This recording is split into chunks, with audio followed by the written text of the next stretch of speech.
Astrology में कुंडली के 7वें स्थान या सप्तम स्थान से बहुत सारी चीज़ों को देखा जा सकता है। उसमें एक विवाह या मैरिज है, जो कि बहुत इंपॉर्टेंट चीज़ है। यानी विवाह मैरिज के बारे में आपको पता करना है तो कुंडली का 7वें स्थान देखना पड़ेगा, राइट।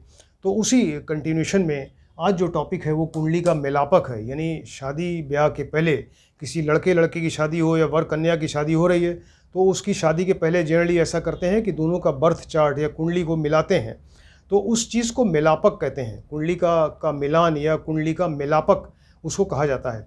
तो ये जो कुंडली को मिलाते हैं ये 3 तरह से मिलाते हैं इसको। एक तो नक्षत्र मिलापक, दूसरा ग्रह मिलापक और तीसरा है भाव मिलापक। यानी 3 तरह से उनकी कुंडली मिलाई जाती है, नक्षत्र मिलापक, ग्रह मिलापक और भाव मिलापक। तो नक्षत्र मिलापक पहले देखते हैं। तो नक्षत्र मिलापक में ये जनरली ये जो वर और कन्या है, लड़का लड़की है, इनकी प्रकृति कैसा है, उनका नेचर कैसा है ये मिलना चाहिए। उनका स्वभाव कैसा है यानी बिहेवियर उनका कैसा है दोनों का, या उनका इंटरेस्ट रुचि कैसी है। तो ये तीनों चीज़ें बहुत इंपॉर्टेंट है। ये प्रकृति है, स्वभाव है, उनकी रुचि है, यानी नेचर, बिहेवियर और इंटरेस्ट। अगर ये चीज़ें मिलती रहेंगी तो मैरिड लाइफ अच्छी रहेगी और वो आपस में तालमेल बना रहेगा। लेकिन अगर ये नहीं मिलती हैं तो फिर वो मैरिड लाइफ ख़राब होगी, उसमें डिस्प्यूट आएगा बाद में फिर। तो ये 3 चीज़ों को देखने के लिए नक्षत्र मिलापक का इस्तेमाल करते हैं। और नक्षत्र मिलापक जो है इसमें जो 8 चीज़ों का इस्तेमाल करते हैं इस नक्षत्र मिलापक, यानी वर कन्या का उनकी प्रकृति, उनका नेचर और उनका इंटरेस्ट, इन चीज़ों को मिलाने के लिए नक्षत्र मिलापक। और नक्षत्र मिलापक को मिलाने यानी इस चीज़ को करने के लिए अष्टकूट यानी 8 चीज़ों का इस्तेमाल करते हैं, राइट। नक्षत्र मिलापक के लिए 8 चीज़ों की सहायता ली जाती है जिसको अष्टकूट कहा जाता है। अष्ट मने 8 और कूट मने एरिया, क्षेत्र, यानी 8 एरिया या क्षेत्र की मदद से ये नक्षत्र मिलापक किया जाता है, जिससे कि दोनों की प्रकृति, उनका नेचर, उनका बिहेवियर, स्वभाव और उनका इंटरेस्ट मिल सके आपस में। ये चीज़ें देखी जाती हैं। तो अष्टकूट जो है ये 8 चीज़ें हैं इसमें। तो ये 8 चीज़ें देखिए, इसमें पहला नंबर है, इनके नंबर सब फिक्स हैं। ये 8 चीज़ें जो है, पहला नंबर है वर्ण। वर्ण अगर दोनों का मिलता है, वर कन्या का, तो 1 गुण मिलेगा, राइट। अगर दोनों का वश्य मिल रहा है, वश्य नाम है उसका, अगर वर और कन्या का वश्य मिल रहा है तो 2 गुण मिल जाएंगे। अगर दोनों की तारा मिल रही है तो 3 गुण मिलेंगे। अगर दोनों का योनि मिल रही है तो 4 गुण। और अगर ग्रह मैत्री जो 5 नंबर पे है, यानी वर और कन्या की ग्रह मैत्री अगर मिल रही है तो उसमें 5 गुण उनको मिलेगा। और दोनों के गण अगर मिल रहे हैं तो 6 गुण। अगर भकूट मिल रहा है तो 7 गुण। और अगर लास्ट में नाड़ी अगर मिल रही है तो 8 गुण मिलते हैं। इस तरह से अब देखिए कि ये उत्तरोत्तर ज़्यादा स्ट्रॉन्ग होता चला जा रहा है, इसके नंबर बढ़ते जा रहे हैं। यानी वर्ण का सबसे कम 1 गुण और लास्ट में नाड़ी का 8 गुण है, राइट। अगर आप सबका टोटल करें तो टोटल ये 36 गुण आते हैं।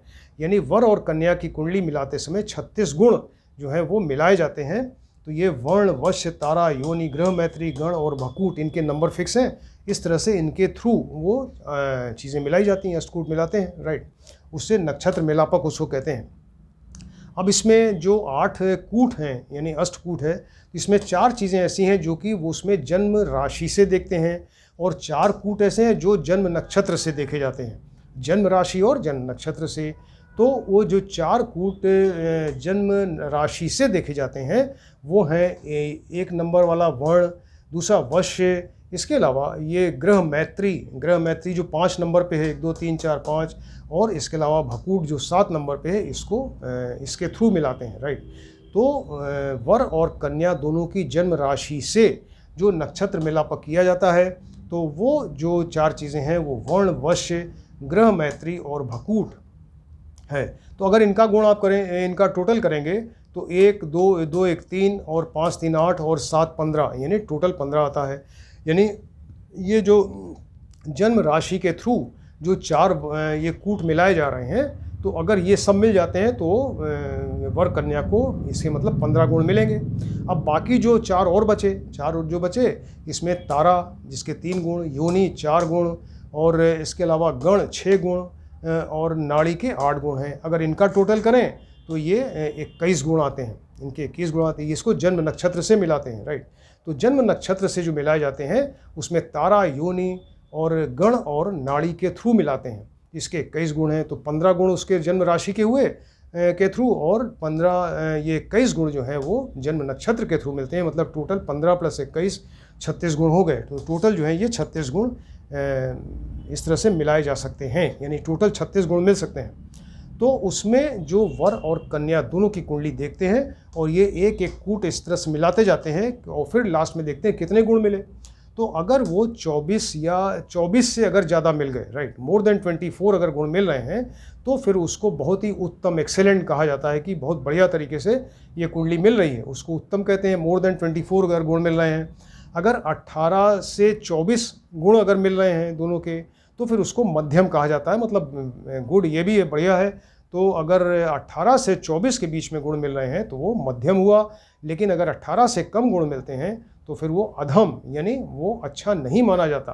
तो उत्तम, मध्यम और अधम, 24 से ज़्यादा गुण मिल रहे हैं तो उत्तम हो गया, 18 से 24 है तो मध्यम हो गया, और लेस देन 18 अगर 18 से कम है तो अधम हुआ फिर, राइट। अब इसमें जो नक्षत्र मिलापक को अष्टकूट के थ्रू आपको बताया, ये करते हैं 8 कूट हैं। तो पहला कूट जो है वर्ण के बारे में आज विचार करते हैं। अगर दोनों का वर कन्या अगर वर्ण मिल रहा है तो उसको एक गुण मिलेंगे, यानी 36 में से एक गुण उनको मिल जाएंगे। तो ये वर्ण विचार क्या है, इसके बारे में बात करते हैं। तो वर्ण कन्या, इसको एक तो जन्म राशि से देखते हैं। आपको बताया ये जन्म राशि से मिली जाती है। अगर दोनों की जन्म राशि अगर मिल रही है तो उस केस में फिर एक गुण मिलेगा। अब ये वर्ण जो है, ये वर्ण 4 तरह के वर्ण होते हैं। तो वर्ण जो है 4 प्रकार के होते हैं। उसमें कौन कौन से हैं? क्षत्रिय वर्ण, वैश्य वर्ण, शूद्र वर्ण और ब्राह्मण वर्ण। तो क्षत्रिय वर्ण की जो राशियां हैं वो 1, 5, 9 नंबर की राशियां हैं, क्योंकि इसको जन्म राशि से मिला रहे हैं। देखिए, तो जन्म राशि जो है अगर किसी की 1, 5, 9 नंबर, यानी मेष, सिंह या धनु या सेजिटेरियस है तो क्षत्रिय वर्ण का हुआ। अगर वैश्य है, इसके मतलब 2, 6, 10 राशियाँ हुई। अगर उसकी जन्म राशि अगर 2 नंबर, 6 नंबर या 10 है तो वैश्य वर्ण का हुआ। अगर उसकी जन्म राशि 3, 7, 11 यानी मिथुन, तुला या कुंभ राशि है जन्म राशि, तो वो शूद्र वर्ण का होगा। अगर 4, 8, 12 जन्म राशि है तो ब्राह्मण वर्ण का होगा। लेकिन इस बात को खूब अच्छी तरह आप समझ लीजिए कि ये जो वर्ण बताए जा रहे हैं ये किसी मनुष्य की जाति के नहीं हैं। ये क्षत्रिय और वैश्य, शूद्र, ब्राह्मण जो कहा जा रहा है, ये ऋषियों ने, हमारे ऋषियों ने उनको ये जन्म राशि के लिए कहा है, किसी पर्टिकुलर व्यक्ति के लिए नहीं कहा है। अगर सपोज़ किसी का वर्ण मान लीजिए क्षत्रिय वर्ण का है, इसके मतलब कि अगर उसकी जन्म राशि का मतलब कि जहाँ चंद्रमा बैठे हुए हैं, तो जन्म कुंडली में जहाँ भी चंद्रमा बैठ जाएंगे जिस राशि में, वो जन्म राशि हो गई, राइट। तो मान लीजिए कि जन्म राशि अगर उसकी 1, 5, 9 नंबर है, मतलब चंद्रमा 1 नंबर, 5 नंबर या 9 नंबर में अगर बैठे हैं तो क्षत्रिय वर्ण का हुआ। फिर चाहे वो हिंदू हो या मुसलमान हो या सिख हो, ईसाई हो, कोई किसी भी जाति का हो, तो उसका वर्ण जो है, उसकी जन्म राशि क्षत्रिय वर्ण की होगी, वो स्वयं उस वर्ण का नहीं है, राइट। तो ये चीज़ अच्छी तरह एक कंसेप्ट क्लियर होना चाहिए। ये जो बताए जा रहे हैं वर्ण, 4 वर्ण, तो ये जन्म राशि के हैं, किसी पर्टिकुलर जाति के नहीं हैं, राइट। मान लीजिए किसी का वर्ण जो है 4 नंबर, 8 नंबर, 12 नंबर है, मतलब वो उसकी जन्म राशि जहाँ चंद्रमा बैठे हैं कुंडली में, वो 4 नंबर कर्क राशि, 8 नंबर वृश्चिक या स्कॉर्पियो या 12 नंबर पिशीज या मीन राशि का अगर चंद्रमा है, उसमें चंद्रमा बैठे हैं, इसके मतलब जन्म राशि क्या हो गई? 4, 8, 12 हो गई। 4, 8, 12 जन्म राशि है तो उसका वर्ण क्या हो गया? वो ब्राह्मण वर्ण के हो गए। अब चाहे हिंदू हो, चाहे मुसलमान, हिंदू, सिख, ईसाई कोई भी हो, वो सब ये इसमें ब्राह्मण वर्ण के ही कहे जाएंगे, राइट। तो ये कंसेप्ट क्लियर होना चाहिए। अब यह बात तो ये हो रही कि वर कन्या की कुंडली हम मिला रहे हैं, तो वर और कन्या का वर्ण देखना है हमको, राइट। तो वर की कुंडली यानी लड़के की कुंडली और लड़की की कुंडली में अगर ये सेम वर्ण के हैं, अगर दोनों सेम वर्ण के हैं, दोनों क्षत्रिय हों, उनकी जन्म राशियाँ, या दोनों वैश्य वर्ण के हैं या शूद्र वर्ण के ही हों, या ब्राह्मण वर्ण की अगर जन्म राशियाँ हैं, तो उनके जो है वो मिलेंगे, यानी उनका वर्ण मिल गया, तब उस केस में एक गुण मिलेंगे। या इसका दूसरा अल्टरनेटिव ये है कि अगर वर यानी लड़के की कुंडली में अगर उसकी का जो जन्म राशि है, अगर उसका वर्ण जो है अगर वो सुपीरियर देन ये गर्ल के अगर है, यानी अगर इसमें उसका ब्राह्मण वर्ण हो, क्षत्रिय वर्ण हो या वैश्य वर्ण हो, और लड़की अगर शूद्र वर्ण की है, उसकी जन्म राशि शूद्र वाली है, तो ऐसे केस में फिर वो एक गुण मिलेगा और फिर वो उसको कहेंगे कि कुंडली का वो वर्ण मिल रहा है, तब एक गुण उसको मिल जाएगा 36 में से, राइट। लेकिन अगर वो लड़की का जो है कन्या है, उसका वर्ण अगर लड़के के वर्ण से ज़्यादा सुपीरियर है, यानी लड़की का वर्ण मान लीजिए कि ब्राह्मण वर्ण की है या क्षत्रिय वर्ण की है, लड़का शूद्र वर्ण का है, तब ऐसे केस में वो नहीं मिलेगा, उसको वर्ण नहीं मिल रहा है, तब वो 0 पॉइंट मिलेगा, 36 में से 0 पॉइंट मिलेगा, राइट। क्यों? क्योंकि कन्या एक ये नेचर है, प्रकृति, हमारे ऋषियों ने बताया है, सब गलत नहीं बताया। उन्होंने कहा कि अगर जो क्षत्रिय या जो ब्राह्मण वर्ण का है, उसके अंदर एक नेचर है, उसका स्वभाव ऐसा है कि एक सुपीरियरिटी कॉम्प्लेक्स रहेगा। यानी लड़की अगर वो क्षत्रिय वर्ण की है, ब्राह्मण वर्ण की है, लड़का शूद्र वर्ण का है, तो लड़की के अंदर एक बट नेचुरल उसके अंदर एक सुपीरियरिटी कॉम्प्लेक्स बना रहेगा, लड़के के अंदर इन्फीरियरिटी कॉम्प्लेक्स रहेगा, तो दोनों की आपस में नहीं पटेगी, फिर मैरिड लाइफ अच्छी नहीं रहेगी। तो या तो लड़के का वर्ण सुपीरियर हो, लड़की का इन्फीरियर हो, या दोनों सेम वर्ण के हों, तब वो शादी होनी चाहिए। या लड़की के लिए इसी तरह से लड़की का वर्ण जो है वो लड़के के वर्ण से इन्फीरियर हो, यानी लड़का इसमें क्षत्रिय या इसका हो, ब्राह्मण वर्ण का या वैश्य वर्ण का हो, वो शूद्र की हो, या लड़का ब्राह्मण वर्ण का है तो वो क्षत्रिय वैश्य या शूद्र हो, तब ऐसे केस में विवाह होगा। या कन्या का वर्ण जो है वो वर के वर्ण के समान हो, सेम हो, तब वो विवाह हो सकता है। तो इस प्रकार से आपको बताया कि अगर दोनों का वर्ण सेम है तो एक गुण, या अगर लड़के का वर्ण अगर लड़की के वर्ण से सुपीरियर है तब भी एक गुण, लेकिन अगर लड़की का वर्ण लड़के के वर्ण से सुपीरियर है तो 0 गुण, या अगर नहीं मिल रहा है तब भी 0 गुण, राइट।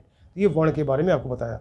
अब मान लीजिए किसी का ये एक गुण नहीं मिल पा रहा है, 0 गुण मिल रहा है, तो इसका कोई परिहार होना चाहिए, या परिहार का मतलब सोल्यूशन कुछ होना चाहिए, इसका क्या सोल्यूशन निकाला जाए। तो इसके लिए ऋषियों ने बताया कि ऐसे केस में फिर आप जो जहाँ चंद्रमा बैठा है जिस राशि में, उसका लॉर्ड देखिए, यानी जन्म राशिश को देखिए। तो जन्म राशिश अगर सेम है दोनों का, तब ये परिहार हो जाएगा, यानी सोल्यूशन हो जाएगा। या जन्म राशिश जो है वो लड़के का अगर सुपीरियर है देन कन्या, तब वो उसका परिहार हो जाएगा, इसका सोल्यूशन निकल आएगा। अब ये जन्म राशिश जो है ये ग्रहों के होंगे, तो इसमें जो क्षत्रिय वर्ण के जो ग्रह हैं तो वो होते हैं Surya and Mangal, right. Surya and Mangal क्षत्रिय वर्ण के हैं। वैश्य वर्ण के हैं चंद्र और बुध। इसी तरह शूद्र वर्ण के हुए शनि, और ब्राह्मण वर्ण के हैं गुरु और शुक्र। तो अगर जन्म राशिश अगर क्षत्रिय वर्ण का है तो इसके मतलब कि सूर्य या मंगल, उसका जहाँ चंद्रमा जिस राशि में उसका लॉर्ड सूर्य मंगल है। अगर वैश्य वर्ण का है तो राशिश है, तो इसके मतलब कि चंद्रमा जहाँ बैठे हैं जिस राशि में उसका लॉर्ड इसमें चंद्र या बुध हुआ। अगर वो शनि है तो इसके मतलब कि शनि की राशि में चंद्रमा बैठे हैं, इसलिए लॉर्ड उसका जन्म राशि शनि हुआ। अगर वो गुरु या शुक्र की राशि में चंद्रमा बैठे हैं तो उनका लॉर्ड जो है राशिश, जन्म राशिश, वो ब्राह्मण हो जाएगा। तो या तो कन्या अगर वो जन्म राशि नहीं मिल रही है, तब उसके लिए परिहार बताया जा रहा है कि अगर जन्म राशिश अगर कन्या और वर का सेम हो, तब उस केस में वो परिहार या सोल्यूशन हो गया। या अगर वर का जन्म राशिश कन्या के जन्म राशिश से सुपीरियर हो, तो ऐसे केस में भी परिहार हो जाएगा। लेकिन वो जो दोष है वो तो ख़त्म हुआ, लेकिन पूरा एक गुण नहीं मिलेगा उस केस में। उस केस में अगर परिहार या सोल्यूशन हो रहा है तो सिर्फ 0.5 गुण ही दिया जाएगा, 0.5। तो 36 में से 0.5 गुण मिलेगा अगर उसका परिहार हो रहा है तब, या सोल्यूशन निकाला जा रहा है तब, राइट। तो ये बहुत ही कितनी इंटरेस्टिंग चीज़ है, और इसको आप ध्यान से देखें और स्टडी करिए। ये कुंडली का मिलापक आपको बताया 3 तरह से होता है, नक्षत्र मिलापक, ग्रह मिलापक, भाव मिलापक। नक्षत्र मिलापक में इसका मतलब कि वर और कन्या की प्रकृति कैसी है, नेचर कैसा है, उनका स्वभाव, बिहेवियर कैसा है, उनकी रुचि, इंटरेस्ट कैसी है, इसको मिलाने के लिए 8 कूट का इस्तेमाल करते हैं, जिसको अष्टकूट कहते हैं। और ये अष्टकूट आपको बताया है, सबके पॉइंट्स अलग अलग हैं। इसमें 2 तरह के हैं, एक तो 4 कूट होते हैं जो जन्म राशि से मिलाते हैं, 4 कूट ऐसे हैं जो जन्म नक्षत्र से मिलाए जाते हैं। और इसमें आपको किस तरीके से ये मिलाए जाते हैं ये बताया। और 36 में से अगर 24 से ज़्यादा हुए तो वो बहुत ही सुपीरियर माना जाता है, बढ़िया कुंडली मिल गई। अगर 18 से 24 है तो वो मीडियम यानी मध्यम हुआ, और लेस देन 18 हुआ तब अधम होता है, यानी फिर उसको अच्छा नहीं माना जाता। जिसको आप ध्यान से देखें और स्टडी करिए, बहुत ही इंटरेस्टिंग सब्जेक्ट है। Thank you.